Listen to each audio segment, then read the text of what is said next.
Hello, welcome everyone. I have a few questions.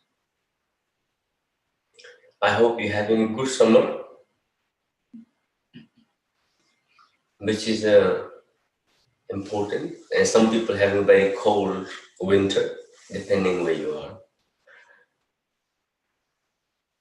Today is the last day of Divine Mother celebration.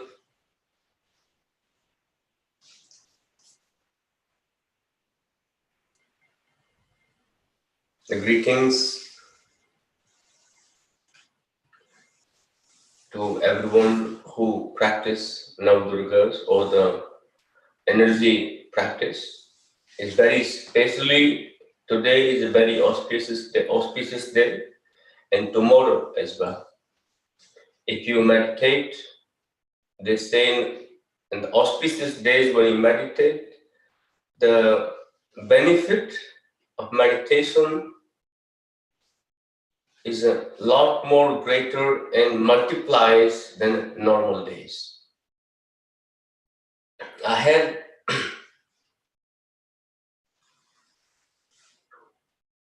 some questions from last week.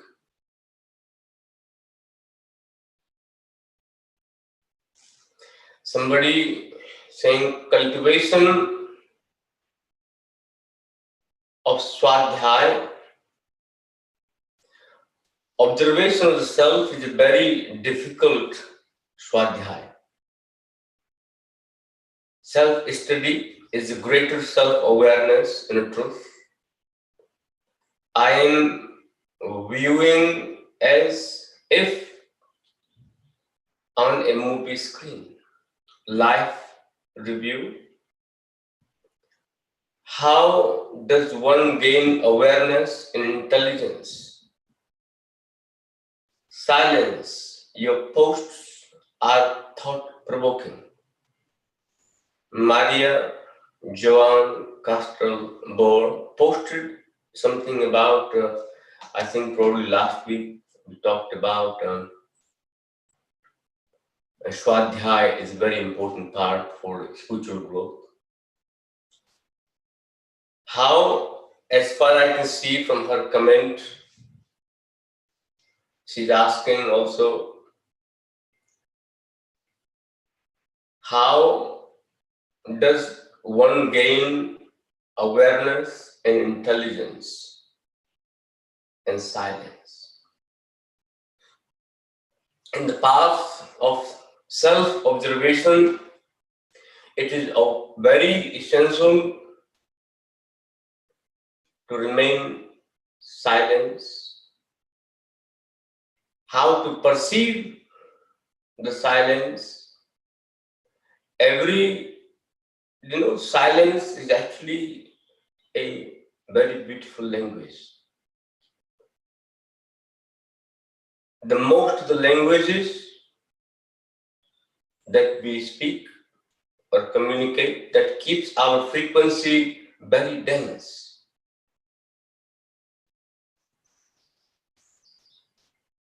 They are just disrupting the silence that sometimes you are within yourself, also around you.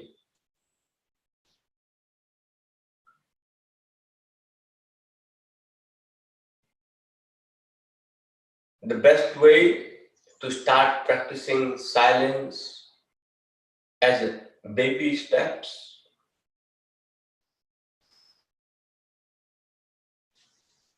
10 minutes, 20 minutes, when you can get time.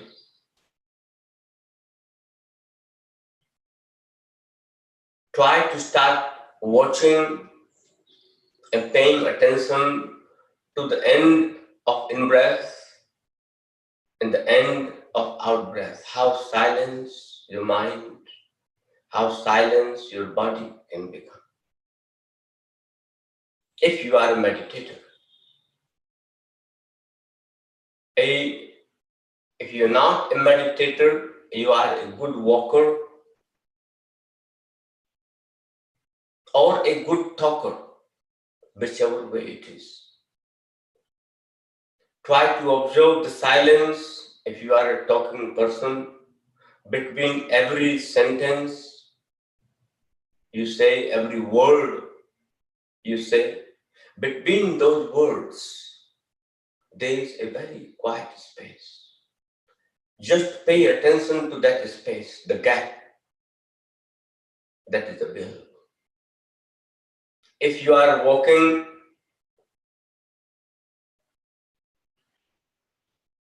try to watch or pay attention to any noise that your feet make.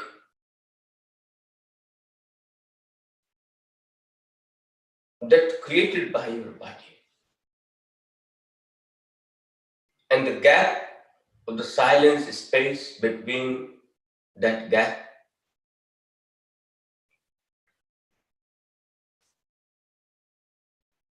or try to witness the silence if you are a thinker or a very knowledgeable person. Try to observe the gap between the thoughts. When thought coming, when the thought is ending, there is a little bit of space. And that very space, you are in very quiet state of silence. Sometimes when I teach Vipassana or Vipassana, Upasana, Swapasana, the many elements of the practice,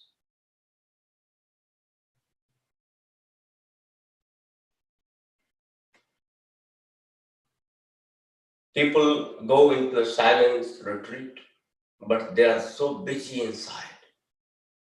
They are meditating, but they are busy thinking when it is going to be an end. They are meditating, very peaceful, very powerful process, but they are very busy inside analyzing, is it everything okay with me? Because I'm not having very colorful thoughts like many other people. Sometimes I have seen very quiet people, very deeply connected to themselves. They start doubting themselves. Is everything all right with me? Am I depressed? Because I'm not behaving like everybody else. I don't have same temptation. I don't have a same success drive. I don't talk or think like everybody else. Is that everything okay with me? So any of those thoughts comes along, start observing them. Remember, can you imagine that you do not have any thought? Everybody will label you little abnormal. Everybody will label you if something is not fully developed in the brain or emotionally retarded. There will be many labels given to you if your thought process does not connect with everybody else's thought process.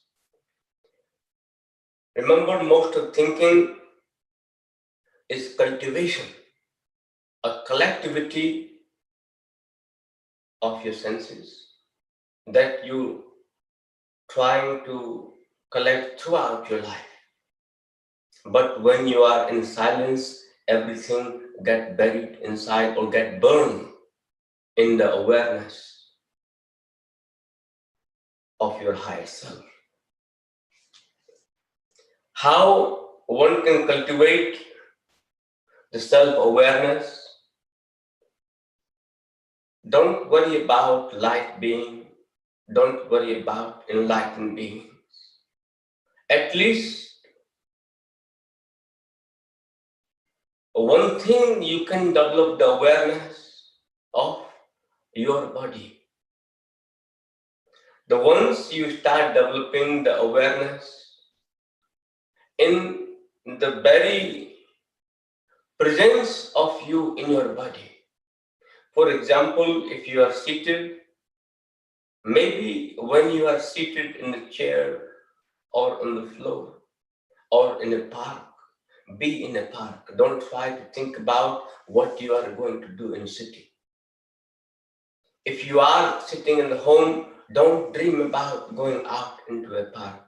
At least start building that self-awareness where you are in given circumstances in place and try to connect with the very fundamental presence and phenomena of yourself.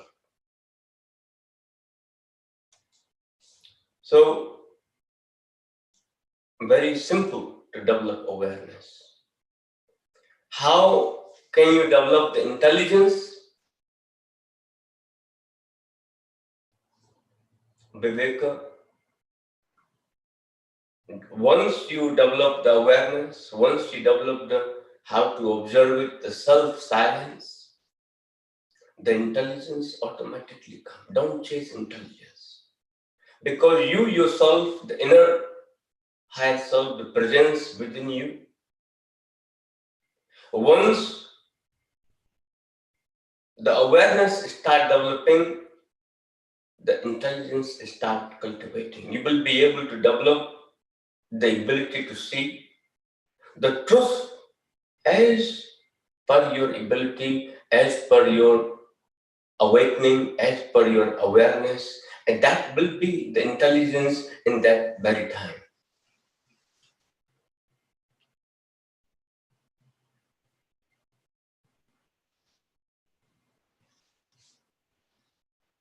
I have some more questions.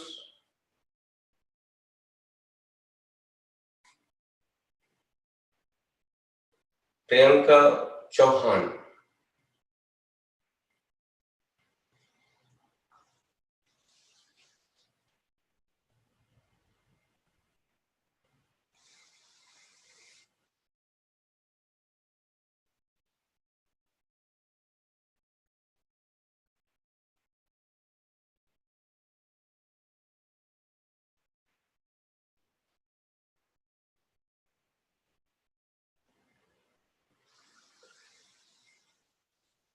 It is a bit personal question. I will respond to the person privately. I have two other questions.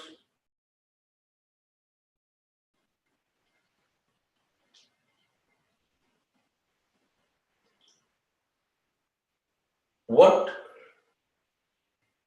or how can a physical practice, I mean yoga asanas, can be spiritual as well? How can we practice or use an asana as a spiritual doorway?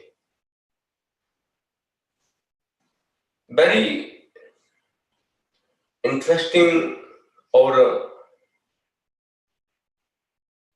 conflicting sometimes to many people. First of all, asanas are not exercise. Asanas are a way to open channels within your body. The energy centers within your body. You can be on a treadmill for an hour.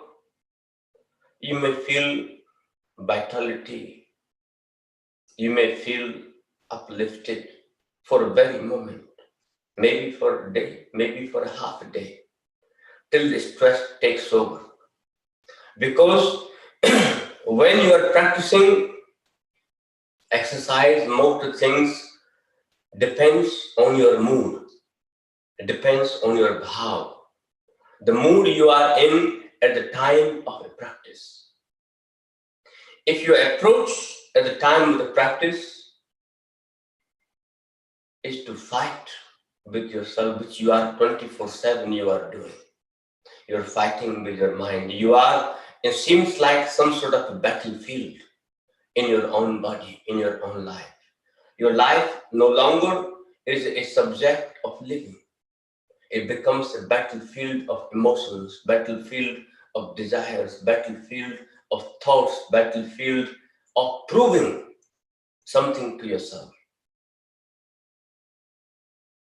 Once you are in that battlefield, it is very hard to be in a very peaceful and quiet state of mind because you are constantly rushing. And that rushing process also sometimes arrive with you when you practice in asanas. But asanas supposed to give you stillness, supposed to bring the steadiness, supposed to bring happiness, not anxiety, not anxiousness, not feeling sad or competitive, not feeling depleted or demotivated because you are not able to achieve what other people are able to achieve when you practicing asana. So at present, your mood and approach to the practice is completely different than where it's supposed to be. Asanam sthiram sukham. Asana representing the steadiness, stillness, and happiness. But sometimes I have seen people walking out high. When you are high, means you have a possibility to be low. The moment your high disappears, you are going to hit the bottom low. You are not steady. If the asana practice make me feel really hyper and very, very high, means soon and later, when that drug from your brain and from your blood veins will go away, you are bound to feel low. You are not steady.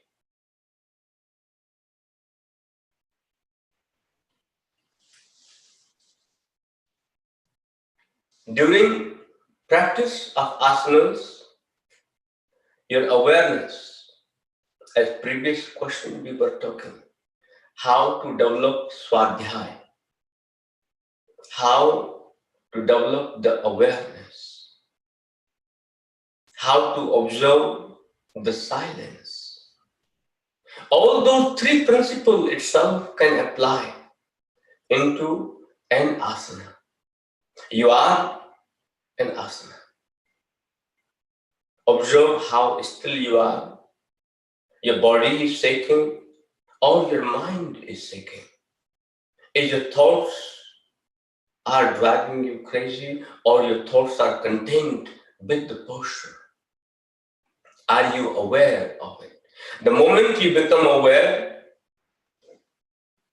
of your body, which is your mind, which is your senses, you get to see the fidgetiness or unstability of your emotions, your senses, or whatever emotions are arising at that time, you get to witness them. And once you develop a witness process, you start practicing Jnana Yoga, which lead sometimes to a spiritual gateway. When you are practicing an asana, it is very difficult. You are in a competition with your neighbor, or you have seen something you want to achieve, you're developing an acceptance in your mind unconsciously. That leads sometime to santosha. That leads sometime in the life to a peaceful resolution with your thoughts and the desires and hungers. The unwanted desire of your mind, unnecessity. That is a spiritual element of it.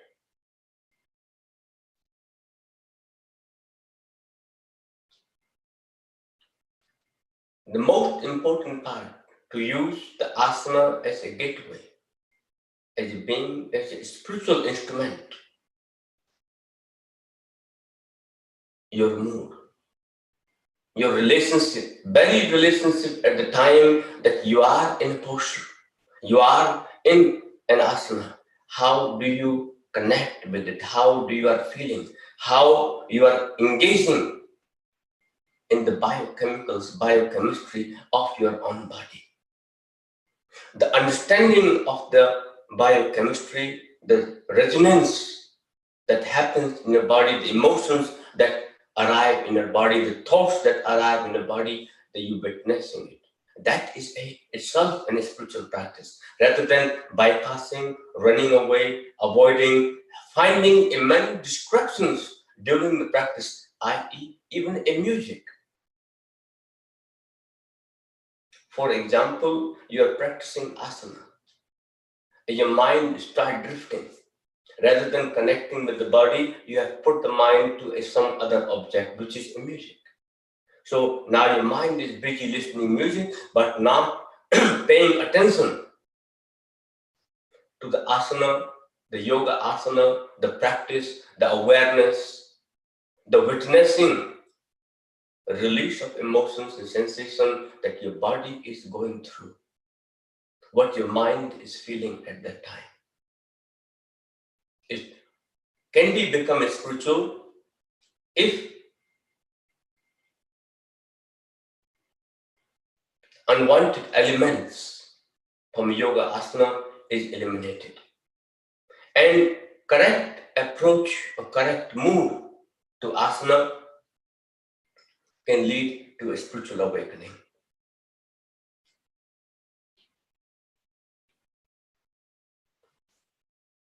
Remaining question of this.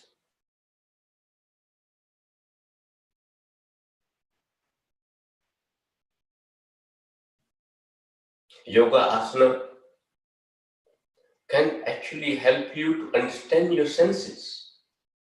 Also can lead you to a peaceful state when you are meditating. You cannot enjoy meditation when your mind is very distracted, your body is in a pain, you're constantly in discomfort while you are meditating. So it can be an instrumental in other help of meditation.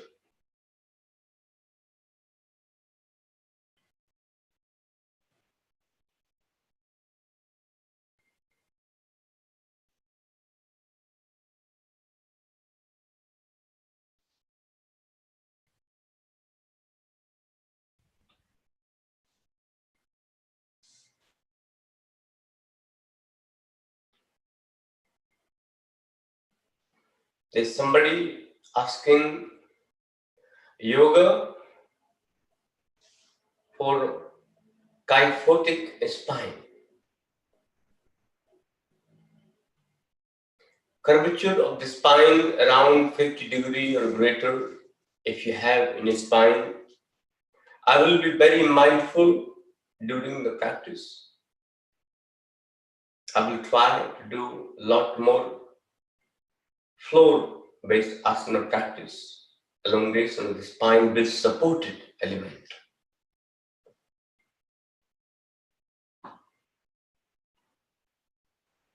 Pranayam can be very helpful.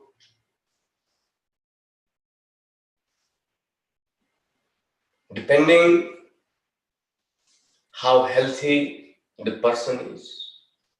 So it's very difficult to give an advice for yoga asana for a specific condition till you know the overall view of the person.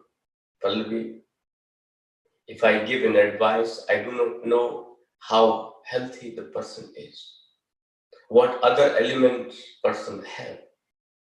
So personally, as general, very gentle approach, supportive practice as possible. Whatever the person can do,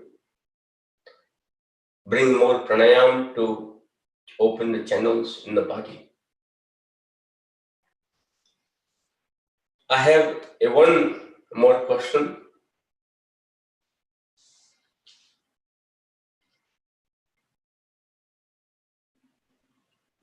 Where is it gone?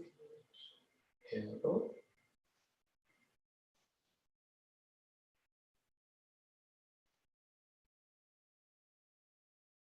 How can we achieve a state of total relaxation? Why this is an important?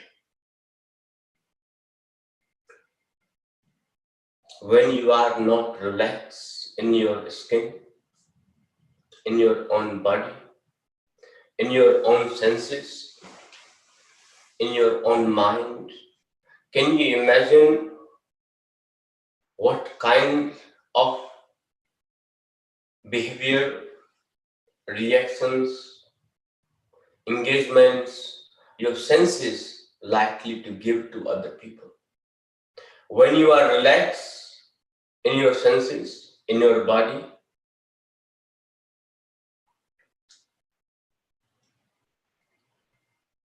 you're creating a ripple effect of being restful and relaxed around you. When you are not relaxed in your body, anybody whoever comes in contact with will take your vibration. And whoever comes in their contact of the vibration will take the same anxiety or unrelaxed nature. Very important to be totally relaxed, to create a peaceful community, to create the collective consciousness where mind is relaxed, the body is relaxed. When you are in a tense atmosphere, tense environment, your muscles in your body, the molecules in your body, your entire being within your body feels very tense. For an example, you plant a tree and there is no space for tree's root to grow. You can feel the stress on a tree very easily. But some stress on human mind is visible, some is not visible. That leads out sometime in the actions, in the behavior, in communication and engagement with other people. If not, it starts eating its own self. Very important to be totally relaxed in your own skin. It's like you are living in your own home, but you are not relaxed. You are agitated, you are anxious, you are stressed. You feel like the whole world is coming to an end.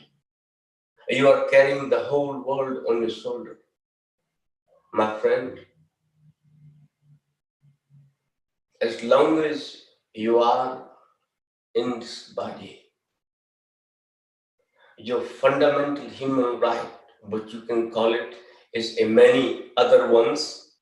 They are not that important, but most important that you are relaxed in your own skin. If you're not relaxed in your own skin, you can have many rights as you like. They are all completely temporary and they are not really there for you.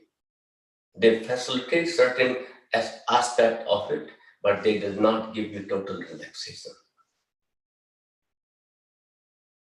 When you are totally relaxed, you are at ease in your own self, with your own senses. You are at peace within your own body, with your own self.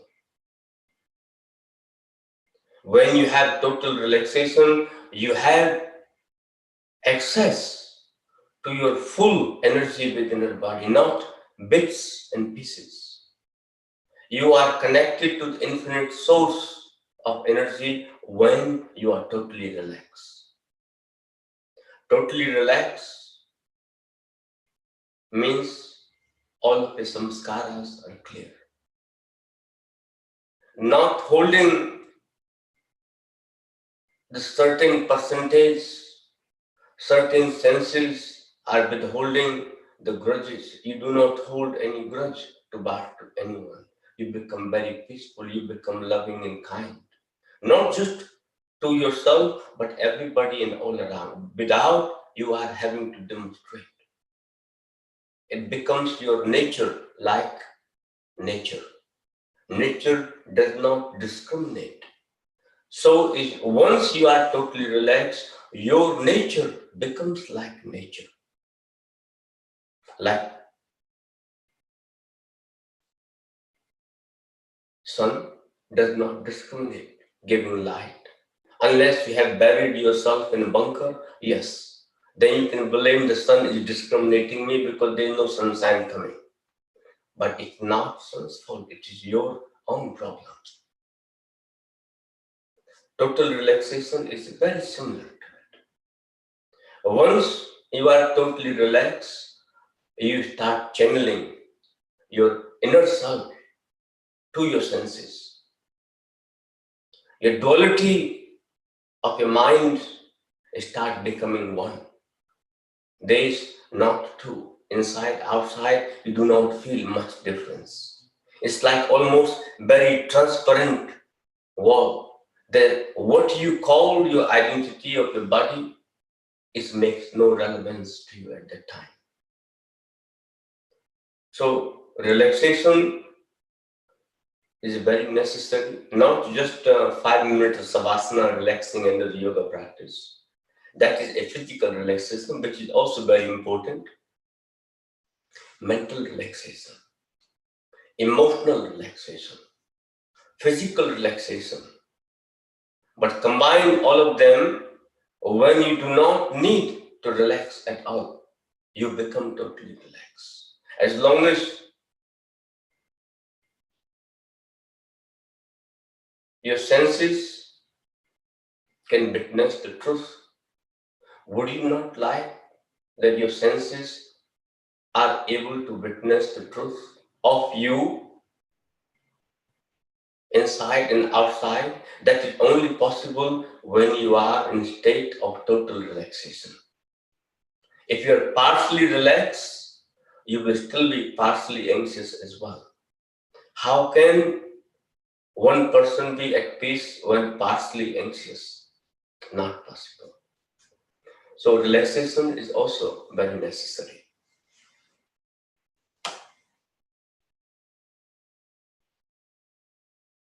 I have 2 more questions, which I don't think we'll be able to cover them today. Let's see, I can do one more question.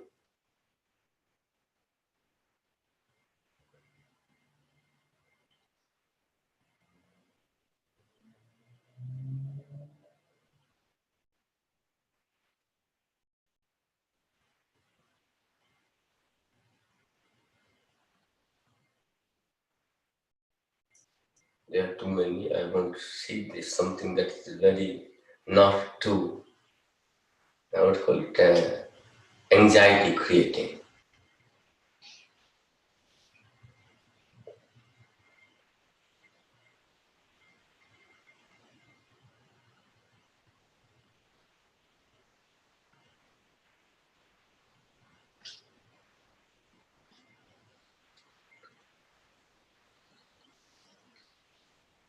What does it mean? What does it mean when you are meditating, start seeing colors?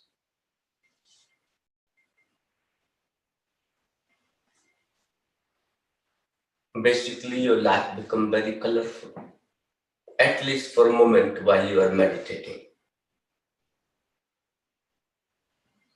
And some people go on making a beautiful painting. At least you can't make it in the reality, but at least make your life very colorful while you are meditating. In personal opinion, there are many people pay so much attention and they think When I see the color, my chakra is very powerful of that color. In my observation, whatever color you are seeing, it is completely opposite what you think it is. If you are seeing green color, means your heart chakra, it is not because you got so much energy at your heart chakra. Your heart chakra need attention. Your body is telling you, please notice it. When you're meditating, you're observing your body, where the most conflicted energy. What is sensation is happening in your body? You see a heart chakra, your mind is stuck at the heart chakra. Give more nourishment to it. Meditate more on it. Sometimes you want the color so badly, even you don't see a color, you forcefully project it on yourself. And then when the color becomes very dangerous, that's when the seeing color becomes very dangerous. So if you are meditating and start seeing colors, just stay in that space. Keep giving energy to it. Keep hold your attention and awareness to it. Don't go on a journey of making a rainbow. It's very colorful, very beautiful. But stay in touch with your body. Keep nourishing, keep observing that color, and keep giving more energy to it. That will be enough for today. We'll see you next week. Meantime, have a good weekend. Pranam.